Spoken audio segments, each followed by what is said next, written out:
한 남성이 헌법재판소 앞에 세워진 경찰버스 유리창을 쇠 막대기로 내리칩니다.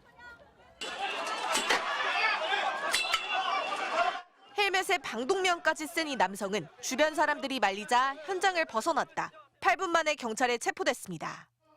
윤 전 대통령 지지자들은 태극기와 성조기를 들고 일찍부터 헌법재판소 주변과 대통령 관저 앞에 모여 탄핵 반대를 외쳤습니다.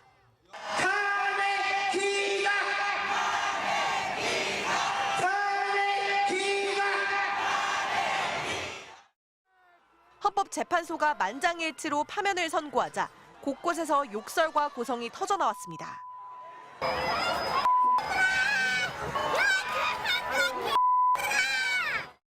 하지만 우려했던 큰 충돌은 없었습니다.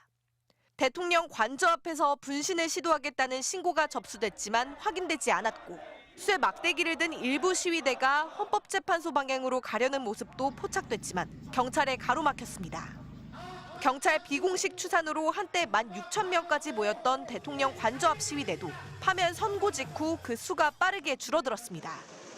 서울에만 14,000명의 기동대를 투입하는 등 경찰의 경계가 강화된 데다 서부지법 폭동 이후 윤 전 대통령 지지자들의 폭력 시위에 대해 싸늘해진 여론도 영향을 준 것으로 보입니다. 경찰은 집회 규모가 줄면서 저녁 6시를 기해 가포 비상을 해제하고 서울에만 한 단계 낮은 을호 비상을 유지하기로 했습니다. 출입이 통제되고 열차가 무정차 통과했던 서울 지하철 안국역과 한강진역도 오후 들어 정상 운행이 재개됐습니다. 국회와 대사관, 언론사 등 경찰 기동대가 배치된 다른 곳에서도 별다른 마찰은 없었습니다.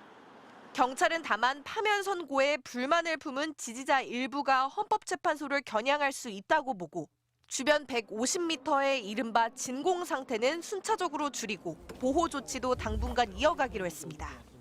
또 헌법재판관 8명에 대한 전담 경호와 자택 순찰도 위협이 없다고 판단될 때까지는 계속하겠다고 경찰은 밝혔습니다. MBC 뉴스 예선입니다. 지난 2017년 3월 21일 박근혜 전 대통령이 뇌물수수 등의 혐의로 검찰에 출석했습니다. 헌법재판소가 박 전 대통령을 파면한 지 11일 만이었습니다. 박 전 대통령은 결국 파면 21일 만에 서울구치소에 구속수감됐습니다. 대통령직에서 파면되면서 형사처벌을 받지 않는 불소추 특권이 사라졌기 때문입니다. 공교롭게도 국정농단 특검 수사팀장으로 박 전 대통령을 구속시켰던 윤석열 전 대통령은 박 전 대통령에 이어 헌정사상 2번째 파면당한 대통령이 됐습니다. 윤 전 대통령은 불소추 특권 대상이 아닌 내란죄를 저질렀기 때문에 이미 수사기관 수사를 받고 재판에 넘겨졌고 추가로 다른 혐의에 대한 수사도 줄줄이 이어질 것으로 전망됩니다. 더구나 박 전 대통령처럼 위헌적인 행위를 저질렀다는 이유로 임기를 못 채우고 파면됐기 때문에 전직 대통령으로서 예우도 줄줄이 박탈당하게 됐습니다. 전직 대통령에겐 현직일 때 연간 보수 약 2억 6천여만 원에 95%에 달하는 연금, 사무실 운영경비, 비서관 3명, 운전기사 1명이 지원되지만 파면당한 윤석열 전 대통령은 이런 혜택을 전혀 받을 수 없습니다. 또 국민묘지에 안장될 자격도 없어졌고 본인과 가족 치료비는 물론 자신의 기념사업 지원도 받지 못합니다. 국비로 운영되는 관저에서도 나와야 하지만 기간에 대한 규정은 없습니다. 2017년 파면된 박근혜의 경우 약 이틀 정도 걸렸던 전례가 있습니다. 윤 전 대통령은 한때 국가 최고 기밀을 접했다는 이유로 경호도 받습니다. 본인과 가족, 자택에 대한 25명 안팎 규모의 경호 경비 지원을 받지만 역시 다른 전직 대통령보다 5년이 짧은 최장 10년까지만 받을 수 있습니다. MBC 뉴스 김재경입니다.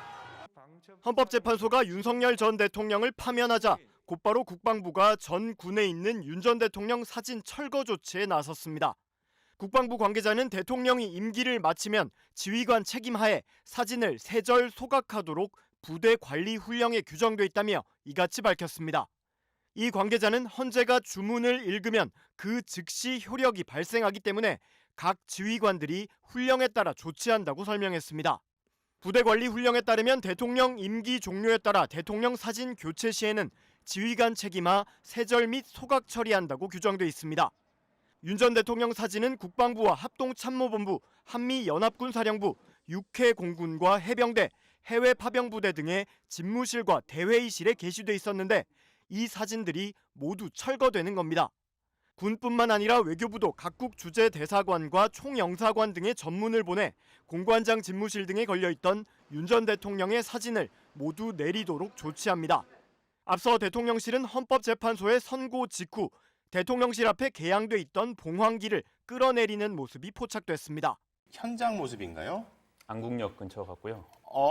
이게 무슨 장면인가요? 그 용산 대통령실 청사인데 봉황기, 대통령을 상징하는 봉황기가 조금 전 11시 40분에 하기 조치됐다고 하는데 그 그림이 들어온 것 같습니다. 대통령실 현재 그림이군요. 조금 전 그림입니다. 예, 조금 전에 대통령실 현장에 봉황기가 걸려 있었죠. 대통령 앞에 상징. 정면에 태극기와 봉황기가 있는데 네. 대통령을 상징하는 봉황기가 내려왔다. 네. 그러니까 대통령실 자체는 헌재 결정에 따라서 작동을 하고 있는 거네요. 그렇죠. 그런데 이제 대통령이 저 안에 실존하지 않으니까 이제 네. 봉황기가 하기 조치가 내려오는 조치가 된 거죠. 그렇죠. 대통령실에서 개항했던 봉황기를 예. 헌법재판소의 파면 결정 직후 대통령실에서 내렸습니다. 태극기만 걸려 있는 상태입니다. 그렇습니다. 그러니까 한덕수 권한대행 여야의 승복 입장이 나왔고 지금 보시는 장면은 조금 전에 용산 대통령실 정면의 모습입니다. 이 정면에 태극기와 봉황기, 대통령을 상징하는 봉황기가 개양이 돼 있는데 헌재 파면 결정 직후 대통령실이 봉황기를 내리고 있는 모습입니다. 상징적인 장면이죠. 예, 저게 임기 중에는 계속 걸려 있게 돼 있어요. 아, 그렇습니까? 예, 뭐 해외 순방을 가더라도 네. 계속 걸려 있게 돼 있는데 이제 권위가 됐기 때문에 네. 예, 실존하지 않는 대통령 상태이기 때문에 예, 저 봉황기를 내린 거죠. 자, 대통령실에서도 헌법이 작동하고 있다라고 해석을 할 수 있겠습니다. 대통령실이 파면 선고 직후에 봉황기를 내려서 지금 저 모습은 대통령실 앞에 봉황기가 안 걸려 있는 예, 모습입니다. 태극기만 있습니다.